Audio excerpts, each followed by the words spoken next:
आज कोर्ट में बहस हुई। मेरे साथ आनंद स्वरूप हैं, पीठाधीश्वर सांभवी पीठ के। आनंद जी, मैं आपसे ये पूछना चाह रहा हूं, बहुत बारीक लाइन है और ये सबसे बड़ी बात है कि कोई व्यक्ति कहीं पर अगर शाकाहारी भोजन प्रसाद के तौर पर मिलता है तो वो बोल ले कि नहीं साहब, मैं तो मांसाहारी में यकीन रखता हूं। ऐसी कुछ व्यवस्था शुरू कराइए। कुल मिलाकर एक एक परंपराओं से जुड़ा हुआ मामला है। ऐसी परंपरा जो पौराणिक काल से चली आ रही हैं, अब उस पर बहस होगी तो क्या अदालत को तय करना होगा या उन लोगों के ऊपर छोड़ दिया जाए जो इस परंपरा का अनुसरण सालों से करते रहे हैं, मानते रहे हैं या जो चलाते रहे हैं? टीवी शो में होता है। देखिए क्या है कि आजकल यह एक फैशन हो गया है कि हिंदू धर्म पर चोट पहुंचाओ। जिन लोगों ने सबरीमाला मंदिर कभी गए नहीं हैं, सबरीमाला मंदिर में आस्था नहीं रखते हैं, वो आकर के पीआईएल कर देते हैं और सुप्रीम कोर्ट उसको एक्सेप्ट करके उस पर चर्चा करती है। आज एक जज ने इस बात को कहा है उसमें कि भाई आप जब उस मान्यता को मानते ही नहीं हैं तो आप याचिका कैसे दाखिल कर सकते हैं। है क्या कि किसी भी तरह से सनातन धर्म की परंपराएं, मूल्य और इसको तोड़ना है उनका काम। आर्टिकल अभी चर्चा कर रहे थे वकील साहब, आर्टिकल 25 से 28 तक धार्मिक स्वतंत्रता का अधिकार है और धार्मिक स्वतंत्रता का अधिकार यह कहता है कि इसमें संविधान की समानता का हस्तक्षेप या संविधान के अन्य आर्टिकल का हस्तक्षेप नहीं होना चाहिए। धर्म धर्म शास्त्र से चलना चाहिए, हमारी मान्यताओं हमारे मूल्यों से चलना चाहिए। वो उसके धर्माचार्य तय करेंगे कि उसकी मान्यता क्या है, मूल्य क्या है। संविधान तय करने वाला कौन होता है, सुप्रीम कोर्ट तय करने वाला कौन होता है। तो हर बार हस्तक्षेप के नाम पर, समानता के नाम पर और महिलाओं को न्याय, जिसको न्याय नहीं चाहिए, महिलाएं करें कि हम नहीं जाएंगे, आप करें नहीं, महिलाएं जाओ, तुम जाओ। तो इस तरह की हरकतें करना बंद करना चाहिए। और सुप्रीम कोर्ट का भी जो वामपंथी चरित्र है कई बार निकल करके आता है।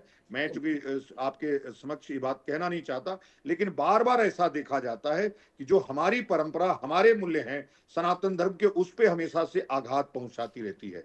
तो इस बार उम्मीद है कि आदरणीय चीफ जस्टिस के नेतृत्व में जो ये संविधान बेंच बैठी है, इस पे उचित निर्णय आएगा। और जो जन भावना है, हिंदू जन भावना है, मुसलमान उस पे कैसे जा सकता है, ईसाई उस पे कैसे बात कर सकता है, सिख उस पे कैसे बात कर सकता है। जी समझ गया, मैं समझ गया। नवल किशोर जी मेरे साथ मौजूद हैं, अखाड़ा परिषद से हैं। नवल किशोर जी मेरे साथ मौजूद हैं, महंत नवल किशोर जी, अखाड़ा परिषद से। नवल जी, आपकी राय? 110 बोलो।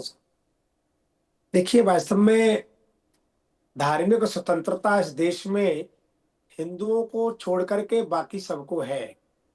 ऐसा लगता है कभी कभार कि देश बाकी लोगों के तो स्वतंत्र हो गया है, पर हिंदुत्व के लिए या सनातन के लिए देश अभी भी परतंत्र जैसा लगता है।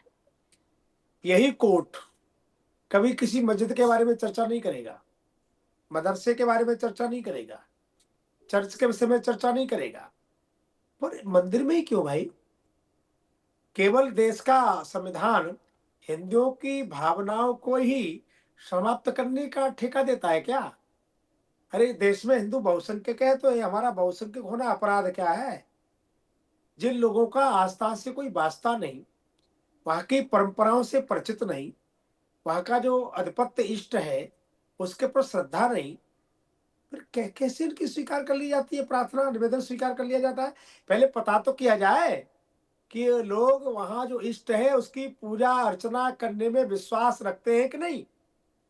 विग्रहों को खंडित करने वाले लोग, मंदिरों को खंडित करने वाले लोग, वैदिक सनातन संस्कृति को अपमानित करने और अपवित्र करने वाले लोग खड़े हो जाते हैं। हमारे देश की कानूनी व्यवस्था स्वीकार कर लेती है। ये मुझे लगता है समग्र हिंदू समाज का, सनातन का अपमान है। हमारे मंदिरों की परिपाटी हमारे धर्मशास्त्रों के अनुसार चले, हमारी परंपराओं के अनुसार चले, ये मनगढ़ंत नहीं है। भारत का संविधान हमें इसका अधिकार प्रदान करता है जी। इसलिए सबरीमला जो मंदिर है वो आस्था का केंद्र है। वो कोई उसका रास्ता नहीं है कि जाकर के मनोरंजन कर लो, कुछ भी खाओ। अरे, कुछ भी खाना तो होटल में जाओ ना भाई, कौन मना करता है? वहां तो भगवान का जो प्रसाद चढ़ाया जाएगा वही खाना है, नहीं तो मत जाओ। कौन आपको कह रहा है कि आप, बाध्य तो नहीं कोई कर रहा है कि आपको जाना ही पड़ेगा। आप वहां पर विश्वास नहीं रखते, वहां का प्रसाद पा नहीं सकते, तो फिर अपने घर रहो ना, आप मत जाओ। जहां आपकी आस्था वहां जाओ, जहां आपके अनुकूल अवश्य भोजन मिलता है वहां जाओ। इसलिए कृपया हमारी परंपराओं का किसी प्रकार का खंडित करने का या अपवित्र करने का प्रयास मत करो। इस देश में अखाड़े हैं, संत हैं, धर्मशास्त्र है, और इस देश का हिंदू समाज जानता है हमें क्या करना क्या नहीं करना। ऐसे अधर्मी और राष्ट्रद्रोही और धर्म विरोधी भी है, संविधान विरोधी है, ऐसे लोगों को सजग रहना चाहिए समाज को ऐसे लोगों से। और कोर्ट से भी विनम्र निवेदन करूंगा कि हिंदुओं की ज्यादा धैर्य की परीक्षा लेना मुझे लगता है ठीक नहीं है। आप मदरसों में खुलेआम कुछ भी चल रहा है, वहां कलम नहीं उठाते आप, वहां भी तो देख लो जरा, जो राष्ट्र के खतरा बने। हिंदुओं के मंदिर से पैसा आकर कहाँ जा रहा है? अरे हिंदू तो समर्पण का प्रतीक है, पवित्रता का, दिव्यता का प्रतीक है, समग्र मानवता को एकता का प्रतीक है। हमारे मंदिरों पर आप कुठाराघात करते रहेंगे, हम ताली बजाते रहे। इसलिए मैं कोर्ट से भी निवेदन करूंगा, जरा हमारी भावनाओं का जरा आदर करें आप, और भावनाओं का आदर किया जाना हमारी चाहिए। राज मर्यादा मिश्रा जी मेरे साथ मौजूद हैं। राज मिश्रा जी, आचार्य राज मिश्रा, आपकी राय? मेरी राय बहुत क्लियर है। मैं बड़ा स्पष्ट एक बात जानना चाहता हूं। मुझे लगता है कि मतलब मुझे उस भगवान की आराधना करने का अधिकार चाहिए, लेकिन उस भगवान की परंपरा के लिए जो नियम बनाए हैं, जो शास्त्रों में उसके लिए वर्णन है, मैं उसको फॉलो नहीं करूंगा। मुझे सुप्रीम कोर्ट के रूल्स नहीं फॉलो करना है, लेकिन मुझे सुप्रीम कोर्ट में जाने का, सुप्रीम कोर्ट के अंदर अपने अधिकार को मुझे चाहिए, मेरा अधिकार है, मैं ये कर सकता हूं, लेकिन मैं सुप्रीम कोर्ट का रूल है उसको फॉलो नहीं करूंगा। अब मुझे बताया जाए कि ये कैसे पॉसिबल है। भाई जब वो रूल है, जिस देवता की आप आराधना करने की बात करते हैं, उन देवता की आराधना की पद्धति में अगर कोई नियम वर्णित है, तो मैं उस पद्धति को बिल्कुल फॉलो नहीं करूंगा, लेकिन मैं देवता की आराधना करूंगा। हाउ इट इज पॉसिबल कि दोनों चीजें एक साथ हो सकती है? श्री रामचरितमानस के अंदर एक चौपाई था कि दुई एक साथ न होए भुआलू, हसब ठठाए फुलाओ गालू। गाल फुलाना और ठट्ठा कर हंसना दोनों एक साथ नहीं हो सकता है, ठीक है? तो सबसे पहला तो ये नियम है कि यदि कहीं के बारे में भी कोई चीज है, आपको उस नियम को फॉलो करना ही होगा। मैं अगर किसी कार्यक्रम में बैठा हूं, किसी चैनल पर बैठा हूं, तो मुझे चैनल्स के रूल के अकॉर्डिंग ही अपने काम को करने होंगे। तो अगर वहां ये व्यवस्था है, उस शास्त्र के अंदर ये व्यवस्था वर्णित है, जैसे कि अभी बहुत सारी चीजों का वकील साहब ने भी यहाँ पर बहुत स्पष्ट रूप से वर्णन किया।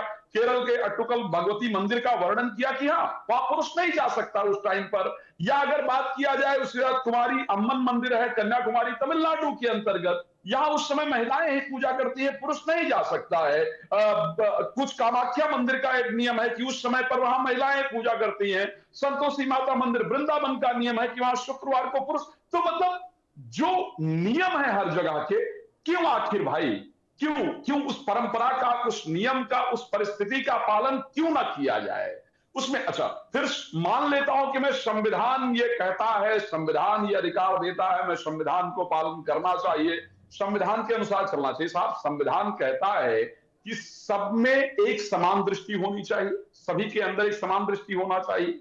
क्या ये पॉसिबल है कि सभी में एक समान दृष्टि हो पाए? भाई एक व्यक्ति जो है वो पिता को पिता की तरह, पत्नी और बहन, पत्नी या पुत्री में दृष्टि में भिन्नता होगी या नहीं होगी, मुझे बताइए। अब ये कह दिया जाए कि नहीं जी, पत्नी को भी उसी दृष्टि से देखना है, पुत्री या बहन को भी उसी दृष्टि से देखना है, मुझे लगता है ये तो कहीं की पॉसिबिलिटी हो ही नहीं सकती है। तो वो धर्म है, वो परंपरा है, वो नियम है कि वो मेरी बहन है, मैं उसको बहन की दृष्टि से देखूंगा, वो मेरी माँ है, मैं उसको माँ की दृष्टि से देखूंगा, मेरा पिता है, मैं पिता की दृष्टि से देखूंगा, मैं पुत्र है, पुत्र की दृष्टि से देखूंगा, उन नियमों को पालन करूंगा। तो फिर अगर इस प्रकार की हर चीज को ला करके हर चीज में फिट करने का प्रयास किया जाएगा, तो वो सिर्फ बिगाड़ेगा, सुधारेगा नहीं। मैं समझ गया, वो बिगाड़ेगा, वो सुधारेगा नहीं। लेकिन बात धीरे धीरे बहुत आगे बढ़ रही है अश्वनी जी। सबरीमाला मंदिर में प्रवेश को लेकर बात हुई थी कि 10 से 50 वर्ष की जो महिलाएं हैं वो प्रवेश जो है उनका प्रवेश प्रतिबंध है। और सबसे बड़ी बात है, सुप्रीम कोर्ट ने यह भी टिप्पणी की थी कि भाई कोई महिला अगर 3 दिन अछूत है तो वो चौथे दिन शुद्ध कैसे हो जाएगी, तब जबकि आप उसको अर्धनारीश्वर के तौर पर देखते हो। भाई पुरुष अगर देवता हैं, पुरुष भगवान के तौर पर हैं, तो देवियां भी तो हैं। हमारे यहाँ तो नव दुर्गे के तौर पर 9 दिन उनको पूजा जाता है। लेकिन एक बात और बड़ी निकल कर आ गई, एक बात बड़ी ये निकल कर आ गई कि हर व्यक्ति को मठ और मंदिरों में प्रवेश करने का अधिकार होना चाहिए। ये सुप्रीम कोर्ट ने कह दिया है, क्योंकि अगर नहीं होगा तो भाई ये बड़ी अजीब सी स्थिति हो जाएगी। अब अगर ऐसी स्थिति आ गई तो फिर अश्वनी जी क्या होगा? मनोज जी, विश्वास हमेशा तर्क से नहीं चलता, कई बार वह तर्क से परे होता है। जो मूल्य हैं, परंपराएं हैं, सदियों से चली आ रही आस्था है, उसको किसी भी तर्क संगत कसौटी पर कसा नहीं जा सकता। वो वैज्ञानिक तरीके से देखने के बजाय वहां जो चली हुई परंपराएं हैं, जो सार्वजनिक व्यवस्था है, जो लोगों की आस्था है, उसके अनुसार चलते रहना चाहिए और उसमें हस्तक्षेप सीमित होना चाहिए। भारत एक बहुवादी समाज है मनोज जी, और यहाँ विविधता ही इसकी सबसे बड़ी ताकत है। अगर हर परंपरा को एक ढांचे में डालने की कोशिश की जाएगी कुछ कानूनी मूल्यों के साथ, तो जो विविधता है उस विविधता का स्वरूप बदल जाएगा, वो खत्म हो जाएगी। इसलिए सवाल उठता है, क्या कुछ जनहित याचिकाओं का उपयोग अपने विचारों को लागू करने के लिए किया जा सकता है जब वो याचिकाकर्ता स्वयं उस आस्था से जुड़े नहीं? तो उनकी मंशा पर सवाल उठना स्वाभाविक है मनोज जी। ये न्यायिक सक्रियता नहीं है, यह न्यायिक अतिक्रमण है। और सबरीमाला का विवाद हम सबको यह सोचने के लिए मजबूर करता है कि लोकतंत्र केवल अधिकारों का तंत्र नहीं है, यह विश्वास, विविधता और सह अस्तित्व का आधार है। और जो अनुच्छेद 26 की बात आप कर रहे हैं मनोज जी, उसके तहत धार्मिक संप्रदायों को जो स्वायत्तता दी गई है, उसे सुधार के नाम पर कमजोर करना सही नहीं होगा। हम सबको समझना होगा कि हमें उन क्षेत्रों में नहीं जाना चाहिए जहां तर्क खत्म हो जाता है, आस्था शुरू होती है। और आस्था शुरू होने का मतलब है कि सांस्कृतिक और आध्यात्मिक जुड़ाव और जड़ वो साथ साथ चले। तो इसलिए जो लॉर्ड अयप्पा का और सबरीमाला का मुद्दा एक मंदिर तक सीमित नहीं है और किसी को जाने और न जाने इसको लेकर ही सीमित नहीं है, सीमित है हजारों वर्षों से चली आ रही एक परंपरा, जो उस समय क्या सोच करके, क्योंकि पुरुष और स्त्री दोनों का उस समय जो है, अगर आप देखें तो बाकी मंदिरों में प्रवेश था। उस समय कहीं एक दो मंदिरों में अगर रोका गया तो उसके पीछे बड़े सैद्धांतिक और आस्था से भरे प्रश्न होंगे। इसलिए जो संतुलन है वो संविधान, संतुलन का मतलब है संविधान और आस्था एक साथ चलें और सम्मान पूर्वक आगे बढ़ सकें। लेकिन संतुलन और संविधान में की जो बारीकियां हैं उनमें अब बीच की लकीर आ गई।